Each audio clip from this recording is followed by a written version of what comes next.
سلامونه قدرمندو دوستانو، هیله د روغ جوړ او د صحت په کالیو کې به نغښتي وئ.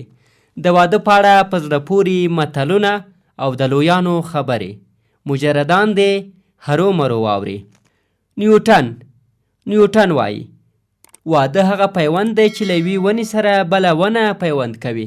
که ښه وي دواړه به ژوندي پاتې شي او که بد وي دواړه مري. یوناني متل هغه میرمن نیکبخته وي چې د خاوند امر مني. الماني متل که ښځه او میړه وغواړي په کنډواله کې هم ژوند سره کولی شي.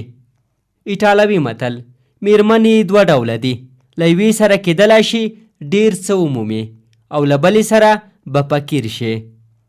آذربایجاني متل د کالیو د اخیستلو پر مهال یې څنډې سمې ګوره او د واده پر مهال د نجلۍ د مور په اړه ډېره څېړنه کوه. چینایي متل د انګور تاک د ښې خاورې څخه ټاکه او لور د اصلي مور. الماني متل که په پور دې واده وکړ له خندا سره مخه ښه وکړه. بریل باک مور او پلار یو کس په خپله نشي خوښولی، خو د میرمنې د مور او پلار خوښول د یو کس په خپل لاس کې وي. سوني سمارټ له خپلې میرمنې سره د یو کتاب په څیر چلند وکړئ او ستړي کوونکي فصلونه یې مه لولئ. کریستین واده تر جګړې تګ ته ډیره زړورتیا غواړي. فرانکلین له ښځې پرته کور د هدري په شان وي. ارت د مینې یوازینی علاج یا درملنه واده دی. سیریوس خاوند د کور ماغزه وي او میرمن یې هم زړه. بلزاک مینه د واده سهار وي او واده هم د مینې ماښام. لوچسر تر واده وړاندې مې د خپل اولاد په اړه 6 نظرونه لرل، خو اوس چې 6 اولادونه لرم هیڅ نظر هم نه لرم. سینکالویس له واده سره سم نارینه پر خپل تیر شوي ژوند کرښه راکاږي او میرمن یې په راتلونکي. پاسټور رښتینې خوشحالي تر واده وروسته لاسته راځي.